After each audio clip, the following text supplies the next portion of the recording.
So the greenhouse is here.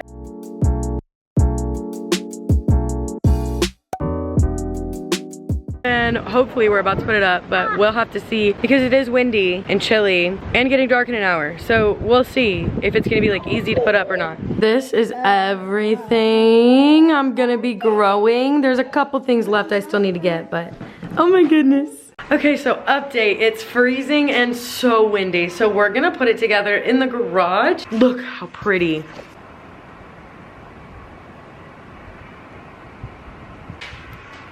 That's gorgeous.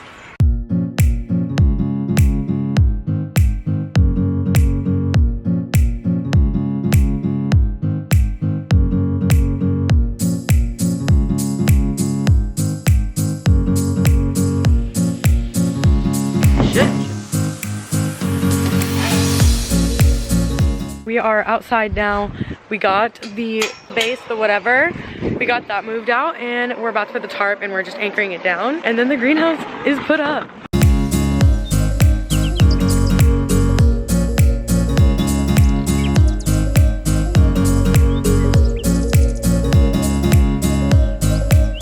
Hello! Say hi. Hi, how you doing?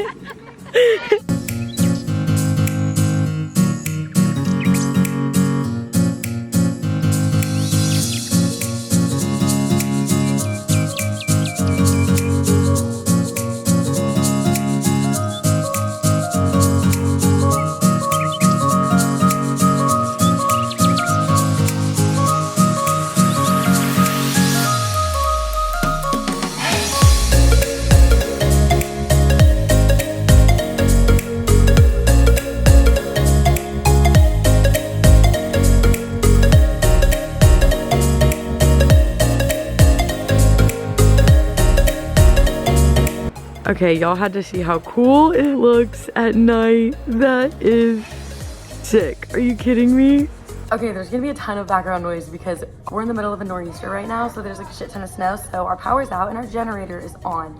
So, I just wanted to give like a cost breakdown of this entire garden thing that we're building because we are trying to do it on as much of a budget as possible while also satisfying the itch of the dream garden that I want. It's obviously not my dream garden. One day when we own a house, there's so much that I want to do, but for now it is satisfying the itch and it is more than I thought I would get, so I'm so grateful. So the greenhouse that we went with was $157.99 on Amazon. I will put like a picture of the Amazon listing right here if you want to look up the specific name. We chose this one because we wanted it to be something that was temporary and like easy to put up, easy to take down, so that when we do move and buy a house, it's not like this permanent structure that we can't take with us and whatever. We just didn't want to put all of that in a place that we aren't going to be permanently. So anyways, that's why we went with the more like basic and cheap greenhouse. And I really only need it for like seed starting and stuff like that. So I don't need it to like store my plants in, and I don't plan to try to have like a full garden through the winter in there or anything like that. So it serves its purpose for what we need. I also got a 100-pack of nursery pots. My reasoning on this is for some stuff, whenever you start the seeds, it gets to a certain point where you need to thin them out and they need to be like individual and not clumped together. So I got these pots for when I do that. I started to just start my seeds in here because I ran out of like produce containers, which is what I usually start my seeds in.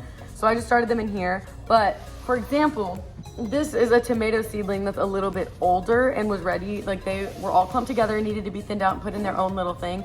So I put them in these, and this is what they'll stay in until they're ready to go in the actual garden. So anyways, I got that 100-pack of those nursery pots for $11.99, also on Amazon. I'll put it right here. Now, as for the plants themselves, it is much more expensive to buy starters in season than it is to buy seeds and start them from seed. It's more time consuming, it's more tedious to start everything from seed, but it will save you money in the long run. The seed packets come with like over 100 seeds sometimes, so you also gotta think about it that way. Like you're getting so much more for like a couple bucks. So in total, we spent probably somewhere around $150 on seeds, and I got a shit ton of seeds. Like, I'll put the video back up, but it was also at the beginning of this video, but I got a shit ton of seeds. So feeling good about that. Other ways that we are cutting down on costs for this, all of the garden beds that you saw in this video are made using recycled wood from my mom's barn. All of that wood is completely free to us. Another thing that's been free to us is the seed starting. Instead of buying all those little seed starting trays and little humidity dome, like all the fancy seed starting stuff, like we literally just used like the strawberry containers, the plastic ones, or blueberries, like any of our produce containers that are clear and see-through and have like the ventilation are perfect for seed starting. So I just I clean them out, I fill them with soil, and that's what I use, like this. See? So as for the garden beds themselves, a way that we are going to be cutting down on our cost on compost and soil is doing the method that I'm sure if you're in the gardening world at all, you have seen, where you fill your beds, you start with like a layer of cardboard to block out weeds, and then you do some sticks and twigs, and then you do leaves, and then you do your compost in your soil, and it just helps kind of like fill up the bulk of it with stuff that will break down and stuff like that. So we are doing that. We're still like working on getting it filled with that, but we are doing that. Let's see, other plans that we have to keep this like budget friendly. We're going to be picking up dirt from landscape places. There's a lot of like landscape places that will deliver dirt to you, and they'll literally fill up one of those massive trucks and just come like dump it right in your yard, and then you can just like go from that. And it's significantly cheaper than buying, like if you were to buy that same amount of dirt in bags, it would be so expensive. But where we live and our driveway and our yard, it's just not accessible in that way, so that's not an option for us.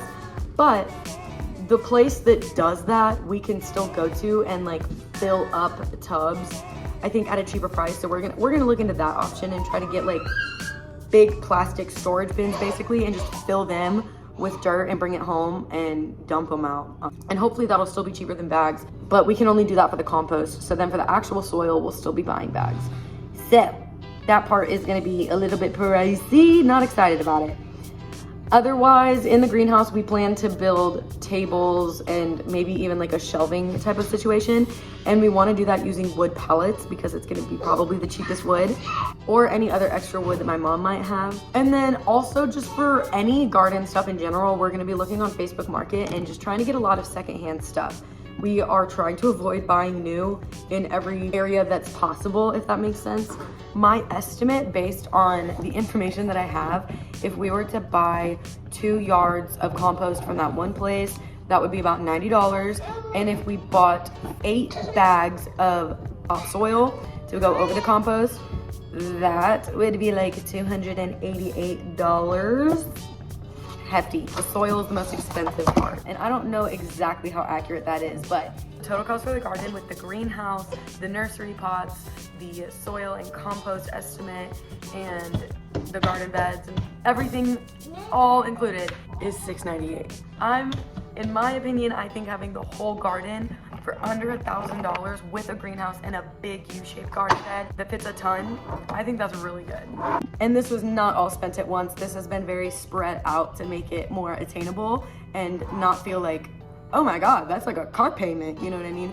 So we're spreading it out. It's always gonna be more upfront because we are getting all these things, but like say next season, I don't have to buy a greenhouse. I don't have to build the garden bed. There will probably still be soil in it. I'll need to refresh it, but you know what I mean? So anyways, that was the cost breakdown of building our garden. I'm not sure if we're gonna add to it, but obviously if I do, I will be filling you in. And I'm gonna be taking you along the entire journey of my first year gardening. There's so much I don't know. There's so much I need to learn.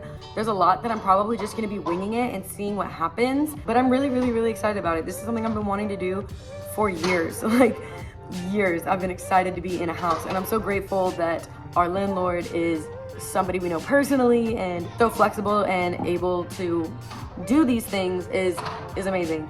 So I can't wait until we buy a house and can really, really make the dream garden. But I'm so excited for this first season, and I think it's gonna be so much fun, and I just cannot wait to take you guys with me. It's gonna be such a fun spring and summer and fall.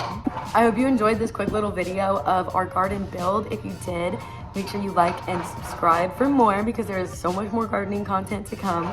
I know it's really cringy to ask people to subscribe, but you'd be surprised how many people watch videos religiously but never subscribe. Just do it. It's helpful. I know it's painful to listen to creators ask, but it's helpful. Anyways, I appreciate you guys so much. I'm so excited to be back to YouTube, and I will see you next week.